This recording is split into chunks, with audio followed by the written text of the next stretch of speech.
Hi guys, welcome back to my Adult Learn to Skate series. Today we'll be focusing on Adult 4 for the USFSA Adult Learn to Skate series. I just want to cut in here real quick and say I am so sorry that this one was posted really late. I keep having issues with the audio, but I promise that the next two videos in the series will be posted on Saturday like they normally are. First, a really quick disclaimer, I am not a certified coach. I do have experience teaching Learn to Skate, but I am just another skater sharing some tips for the Adult 1 through 6 levels.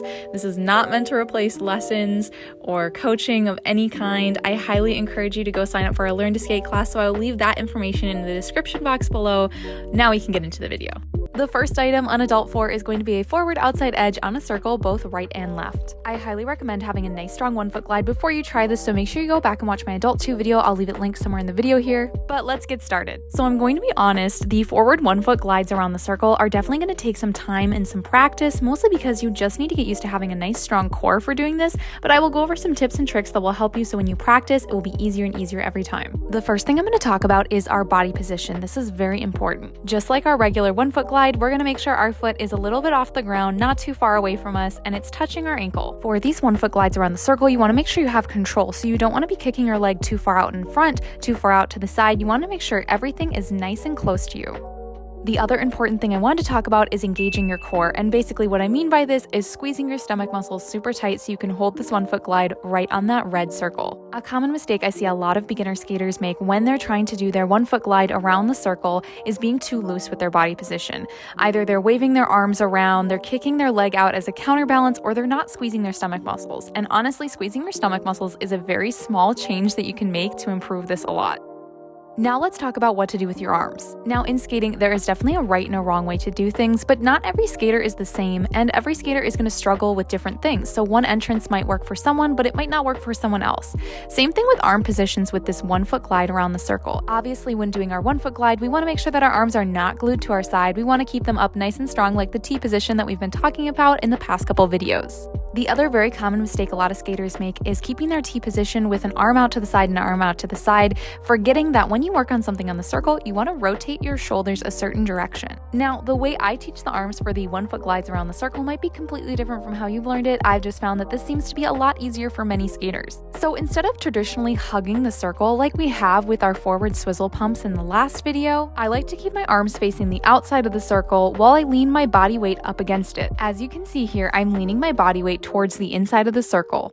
This helps me control my circle and make sure that it doesn't go too small and that I can stay following that red line. So if you find that you are struggling with holding your 1 foot glide on the red circle, I highly recommend just switching your arms so they face the outside of the circle and start leaning inside the circle rather than hugging the inside. Now, if you find that hugging the inside is working better for you, I would stick with that. Next is our forward inside edge, both right and left around the circle. Just like our forward outside edge, we're going to be following the red circle, except this time we'll be picking up our inside foot instead of our outside foot. I went over our body position with the forward outside edges, and it's basically the exact same for our forward inside.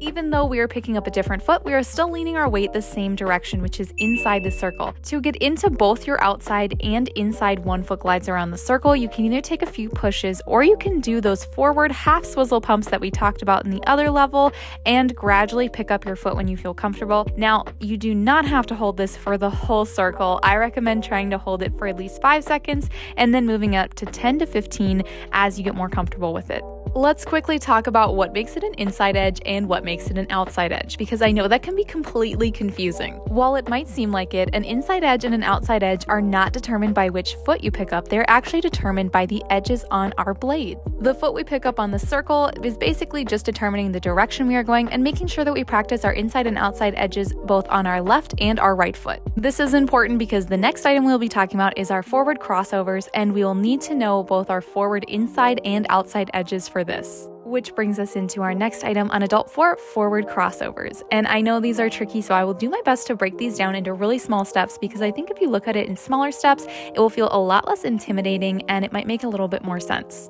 So the very first thing I have all of my students do is to find a line, and we're just going to practice something I call the grapevine. This is going to help us with the weight transfer from going to our forward outside to our forward inside edges. I also like to start in a line so it's less intimidating, because sometimes when you put it on the circle, you feel pressured to do a crossover, where here on the line there is no curves. We are just stepping one foot over the other. If you feel a little hesitant to try it by yourself, we can bring it to the wall and practice there first. For this, we're going to have our body facing the wall. We're going to gently pick one foot and cross it over the other. And when we pick up the back foot, we are going to make sure that we don't put our toe pick in the ice and we set it right next to the other one. We are then going to repeat this process going the other direction. So same thing, we're just going to pick up the opposite foot and cross it over the other leg. Once you feel comfortable doing it by the wall, let's go take it to that line and do it by ourselves so we can hold ourselves up and feel what that weight transfer feels like without holding on to anything. This is the same exact process as picking a foot up and crossing it over the other one, except this time we're just going to keep going one direction until we get to the end of the line, and then we're going to go back the other way we just came from. You can also practice doing multiple in a row in the same direction at the wall if you feel more comfortable with that. Our body position when practicing it on a line should be both arms straight out to the side like our T position. Before you pick up your leg, make sure you are nice and balanced so you can hold yourself on one foot. One way I like to have my students practice just getting stronger with this is doing something called almost like a knee tap to your hands. I don't know how to explain this, but it's basically an exaggerated lift of your knee to make sure that you're able to balance and kind of get used to that weight transfer that comes with this. The next thing to focus on is what to do with that back leg to bring it back around so both of our feet are parallel. Notice when I'm doing this, I am not digging my toe pick into the ice. I am simply lifting my foot up and bringing it back around. The other important thing is to make sure that you are leaning the direction you're going on the grapevine. So if you're going to the left, you want to lean to the left. And if you're going to the right, you want to lean your weight over to the right. This will not only make your grapevine faster, but it will also help you get ready for that weight transfer we see in the two pushes from the forward crossovers. Once you feel comfortable with doing your grapevine on the line, we are now going to take it to the circle so we can slowly start to mimic what a crossover is going to feel like. We want our body facing inside the circle the direction we are going. While we are practicing this, we also want to add a bit of a push and a glide in between our steps. This will help prepare you for what a forward crossover is going to feel like. Now we're going to try this with even more speed, so make sure that your arms are hugging the circle. I know how I said in the forward, outside, and inside edges that you don't need to hug the circle, but for your forward crossovers, you do. To start our forward crossover, we're going to do an outside edge push. You are going to want to hold a bit of a glide before you cross your outside foot over the foot on the red circle. Because this is still considered a beginner crossover, it is completely fine to have a little bit of bend when you are crossing one foot over the other. Just note down the road, you will want to start focusing on extension and straightening that leg. After you've completed one crossover, bring your feet together for a short 2-foot glide before going into the next one. Practice the one crossover, then the 2-foot glide before going into the next one multiple times around the circle. Slowly add a little bit more speed and confidence. Do not be too hard on yourself if your crossovers don't look like crossovers when you first start working on them. Mine didn't for a long time. It just takes a lot of practice and getting used to it. It's a strange feeling. You should never compare your crossovers to someone who has been skating for years. When you first start learning crossovers, they're not going to look perfect, and it's probably going to take a while to get there, which is why I tried to film a lot of crossovers that didn't look perfect. Obviously, I'm not going to do crossovers like this on gold moves. I'm going to have extension, I'm going to have power, but when you're first learning, you are not going to have any of these. You are basically going to look like you're doing a grapevine on a circle. The next item we have is a backwards 1-foot glide, and this one is very similar to our forward 1-foot glide. For this, we're just going to take a few steps backwards. We're going to go into a backwards 2-foot glide, and when we feel comfortable and stable, we are going to lift our foot gently up off the ground and hold a 1-foot glide. As always, our body is going to be in a T position with our arms straight out to the side, and you want to make sure your foot is touching your ankle. When we are doing our backwards 1-foot glide, we actually want to apply pressure to the ball of our foot. You want to make sure that you avoid putting your toe picks in the ice because you will probably fall forward or it will stop the glide completely.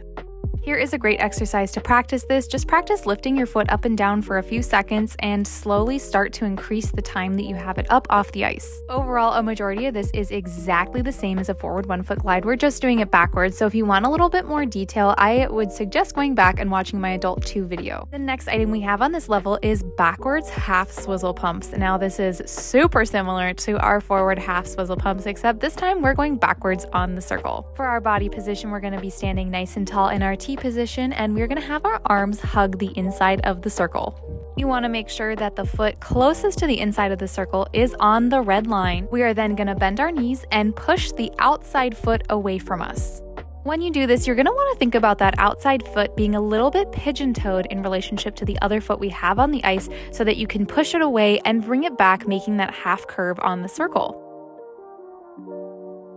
And just as I've mentioned many times before, we're going to have that same up and down rhythmic knee bend motion happening as we make our pumps around the circle. This is going to help us get speed and momentum. I'm pushing my foot away from me, out to the side, and then I am bringing it back in between my half swizzle pumps. I'm going to be doing a very short 2-foot glide.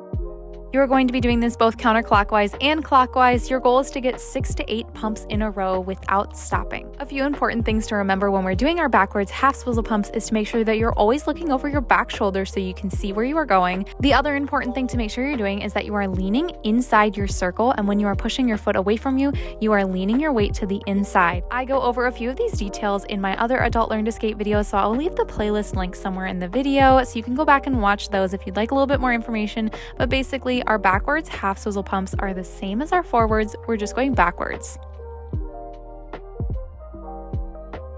The last item on Adult 4 is a hockey stop, both right and left.